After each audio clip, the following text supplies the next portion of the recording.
Qu'est-ce que je ferais si je devais recommencer la salle de sport depuis le début? Alors j'ai 7 points que je peux te partager, enfin, me partager à moi du passé qui commence la salle de sport, qui veut commencer la salle de sport. J'ai quelques trucs à lui passer et je pense que ça pourrait être utile. Salut, moi c'est Zoé, j'ai 21 ans, ça fait bientôt 2 ans, enfin 2 ans en décembre, que j'ai commencé la salle de sport et je suis étudiant en école d'ingénieur. Et j'ai mis beaucoup de temps à commencer, notamment parce que je savais pas trop quoi faire au début en fait. Et là, je vais te donner quelques astuces, quelques trucs à faire pour commencer.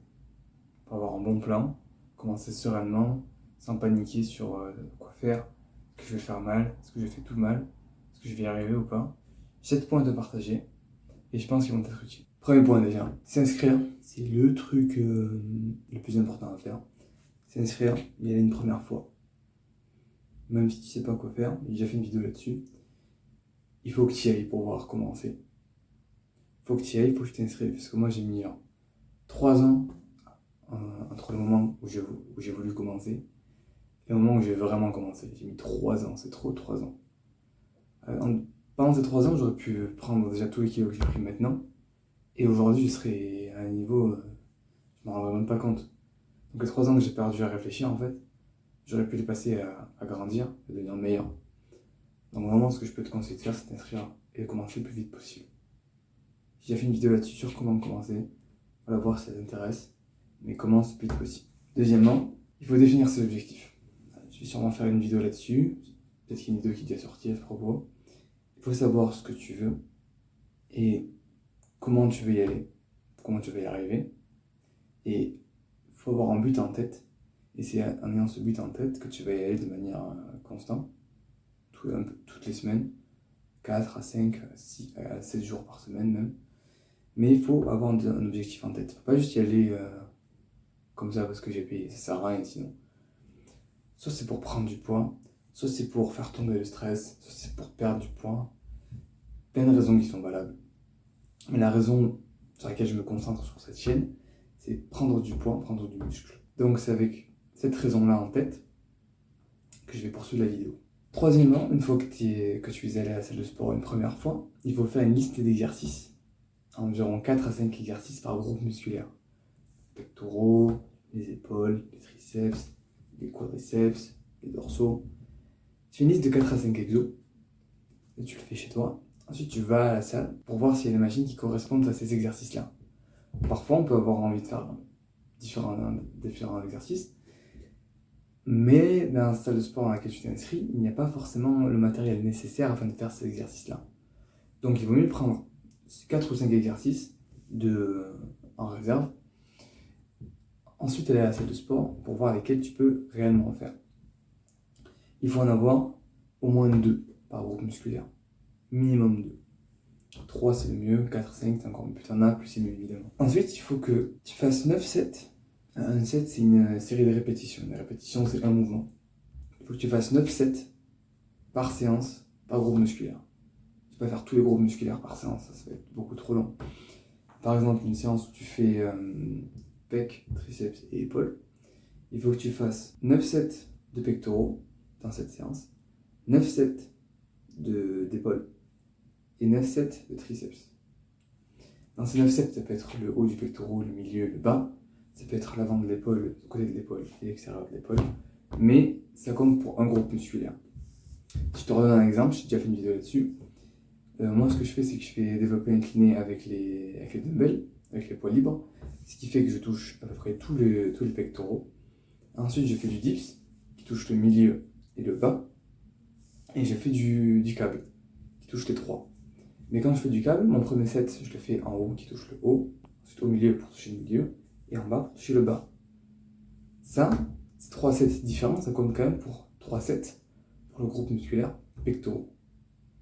Et dans les exercices que je fais, il faut aussi prendre en compte le fait que quand je fais mon développé incliné, ça compte aussi pour les triceps et pour les épaules. Vu la largeur du soulevé, s'il y a beaucoup de muscles qui travaillent, il faut les prendre en compte. Ça compte pour les autres groupes musculaires. Mais je répète, j'ai déjà fait une vidéo là-dessus. Je te conseille d'aller la regarder. J'y fais plus en détail sur le nombre de sets et des groupes musculaires touchés. Il faut aussi avoir une très bonne technique, je n'ai pas encore parlé mais j'en parlerai d'ici peu. Une bonne technique, c'est ralentir lorsque le muscle est étiré et rester entre 5 et 10 répétitions. Tu peux gagner du muscle entre 5 et 30 répétitions, mais je pense qu'entre 10 et 30 répétitions, c'est une perte de temps. On est étudiant, il faut qu'on étudie, il faut qu'on travaille, il faut qu'on révise, il faut qu'on fasse des projets, il faut regarder les DM, il faut regarder les DS, on n'a pas le temps de faire 30 répétitions, on n'a pas le temps de faire 5 sets par séance, c'est pas possible. Donc on reste sur 9 sets par groupe musculaire, 5 à 10 reps, avec un mouvement lent. Le mouvement lent, ça va te forcer à prendre des charges plus petites, ça va te forcer à aller chercher bien l'étirement du muscle.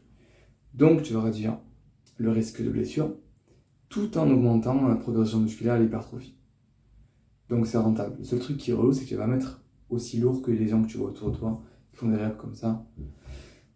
Tu ne mettras pas aussi lourd, mais toi, une fois que tu auras bien compris cette technique d'étirer et de mouvements lents, tu auras beaucoup plus de force qu'eux quand ils étaient au même moment que toi. Genre, ça fait 4 mois que tu soulèves avec cette technique-là, tu auras plus de force qu'un mec qui soulève avec une technique bizarre au bout de 4 mois aussi. Toi, tu auras plus de force que lui. Mais tu la verras pas, ta force, en fait. C'est ça le truc, le petit souci, quoi. Mais bon, est-ce que tu fais de la force ou est-ce que tu fais des gros muscles? C'est pas la même chose. Moi, ici, je veux des gros muscles. Pas forcément de la force. La force, ça vient avec, forcément. Parce que plus tes muscles sont gros, peut-être force. C'est logique. Mais si tu veux vraiment gagner en force, n'hésite pas à ma chaîne YouTube. Tu peux partir. Ciao. Avant-dernier tips. Il faut manger. Manger plein, beaucoup. Parce que si t'étais maigre comme ça, comme moi, ben, tu restais maigre parce que tu mangeais pas assez. Même si t'étais calé à la fin de chaque repas, c'est pas assez. Parce que si t'es maigre, c'est que t'as un métabolisme. Si t'es maigre, t'as un métabolisme qui est rapide, donc tu perds vite tout en fait. Et donc, il faut manger plus pour tout maintenir. Et encore une fois, j'ai déjà fait une vidéo là-dessus. Manger entre 1,5 et 1,7 g de protéines par kilogramme. Si tu pèses 60 kg, il faut manger entre 90 et, on va dire, 110 g de protéines par jour. Par jour, pas par semaine, par jour. Et il faut que tu manges environ 10%, entre 10 et 30% de calories en plus que ce que tu dépenses. Si tu brûles environ 2000 calories par jour, il faut que tu manges entre 2200 et 2300 calories par jour. Sinon, c'est la thermodynamique. Si tu consommes moins que ce que tu dépenses, tu vas perdre du poids. Tu apportes moins d'énergie, tu en consommes beaucoup plus, tu vas diminuer. Par contre, si tu consommes plus que ce que tu dépenses, si tu consommes 2300 calories alors que tu en dépenses 2000, 300 calories en rap, ça va aller soit dans le gras, soit dans le muscle. Si tu détruis tes muscles régulièrement, les 300 calories qui restent vont aller dans la réparation, dans l'énergie nécessaire pour la réparation de tes muscles. Si tu fous rien de ta journée toute la semaine, les 300 grammes qui restent, 300 calories qui restent, ils vont aller là où tu en as besoin. Donc quand tu fous rien dans ton cerveau, puis ton cerveau n'a pas besoin autant de calories pour fonctionner, en rap, je veux dire, ben ça va dans ton gras pour le stockage, parce que tu n'utilises pas. Dernier tips, dormir. Je le répète encore, quand tu te couches à 22h et tu te lèves à 6h, tu n'as pas 8 heures de sommeil.